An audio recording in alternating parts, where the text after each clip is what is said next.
Loki is so frustrating. Come on. What did you expect? Which is poetic, right? Because the character is mischievous. He's the god of mischief. But also the series is just so frustrating. Welcome back to Access Blockbusters and welcome to the re-examination of the 2021 Disney Plus MCU series, Loki. In today's video, we are going to be taking a look back on the third project in Phase 4 of the Marvel Cinematic Universe, and the first pivotal, important series to the multiverse saga.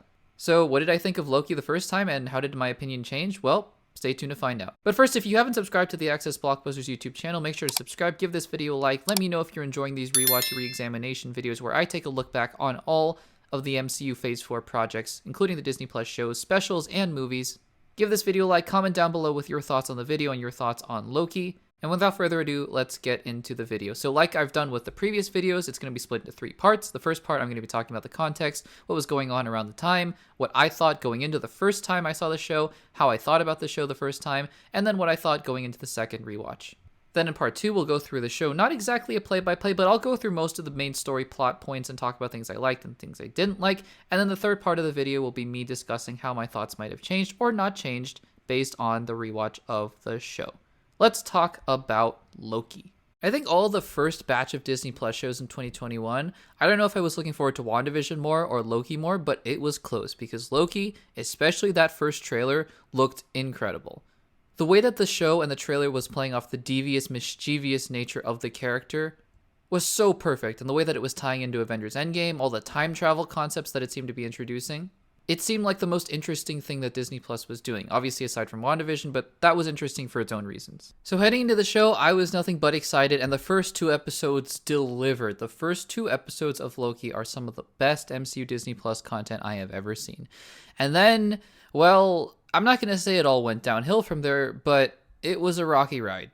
Basically, Loki, the series, not the individual characters or the storylines, but just as a series on a meta level, really took me on a roller coaster because I loved the first 2 episodes. I hated the 3rd episode.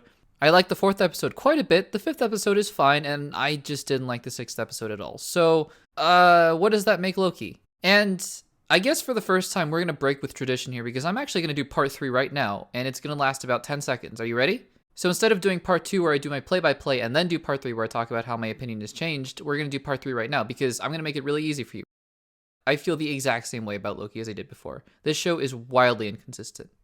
It's not like The Falcon and the Winter Soldier. If you haven't checked out my re-examination of The Falcon and the Winter Soldier, check out the video that I recently posted on my YouTube channel. That show is inconsistent in the sense that the story makes no sense, but then there are great moments in there. This series just feels inconsistent on an even bigger scale because it feels like each individual episode was directed by somebody completely different, which I guess is a good thing in the sense that the episodes I really like. There's no single episode of The Falcon and the Winter Soldier that I enjoy as much as I enjoy any single episode of Loki. The first 2 episodes, like I said, in episode 4 are quite good. In fact, some of the best MCU pieces of content they put out.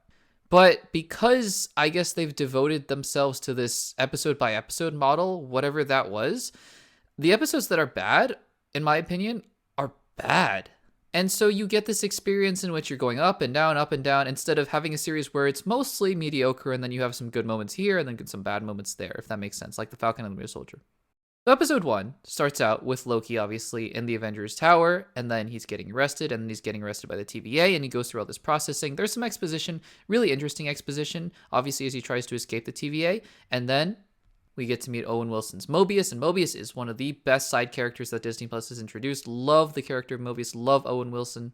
And the conversations that he has with Loki about the philosophical nature of being the god of mischief and being a Loki and what it means to be a Loki, what it means to be you, what it means to find faults within yourself. Fantastic. And we end the episode off on a really great cliffhanger where we find out that we're chasing another variant of Loki. So then we lead right into episode 2, another fantastic episode where Loki and Mobius are doing their thing. And I could have just stopped right there. If the whole show, by the way, was like episodes 1 and 2 of Loki, it would have been probably top 5 MCU for me. I love the conversations where Mobius and Loki are just talking in the cafeteria and Loki's doing his whole demonstration with the salad and ruining Mobius's lunch. And then they're going through apocalypses. And that scene in the apocalypse where they're in this sort of grocery store, it's very ominous, very spooky. And you have the other variant of Loki, who we now know as Sylvie. and the way that Sylvie is manipulating through bodies and transferring her energy into other people, it's quite creepy, actually. But then we get into episode 3. And I'm not saying that the show goes downhill just because of Sylvie. I'm also not going to say that Sylvie, Sophia DiMartino's character, is my favorite character in the show. I quite frankly don't think that her portrayal of another variant of Loki is nearly as nuanced as Tom Hiddleston's. I mean, granted, it's her first appearance in the MCU, but still, I think that Tom Hiddleston's first appearance in the MCU was, well, it was dynamite. And you have something to work off of because you're playing another version of Loki that, granted, is very different, but also still Loki. And I find the whole Lamentis arc in episode 3 just to be insufferable. I quite frankly don't know what they were thinking, but it's just insufferable to me. These two characters together, they don't have good chemistry in my opinion. And for those of you who know this channel, and for those of you who know me based on my videos, I hate filler. You guys will know that I hate filler. And if this episode isn't filler, quite frankly, I don't know what is. And again, for my favorite show of all time, Friends, I mean, it's a sitcom. It's a 22 episode per season sitcom where you can have filler episodes because there are 22 of them and each episode is self-contained. This is a 6-episode miniseries where each episode, each minute, each second matters, and you're wasting an entire episode on Lamentis. Luckily, they bounce back. They get captured in the TVA. They have the confrontation with the fake timekeepers. And we get back to the part of the show that is interesting. Owen Wilson's Mobius, quote-unquote, dies. Great stakes. And then Loki himself gets pruned and gets sent to the Void. Now, the Void episode is, again, it's okay, but it also feels wildly detached and disconnected from the rest of the series that we had just been watching, which also leads into why I just don't think it works quite as well. It feels like a mini episode within a longer season where you can have these mini episodes, almost like a Mandalorian episode, I guess, where they have these mini arcs within the series. But I don't quite know how to feel about this sort of final boss battle element to Alioth versus Loki. And then, of course, we had an episode 6 with Kang, or He Who Remains. Now, just focusing on the performance and just focusing on what's in the story itself. And I have been on record of saying this many, many times, so this is not a new opinion.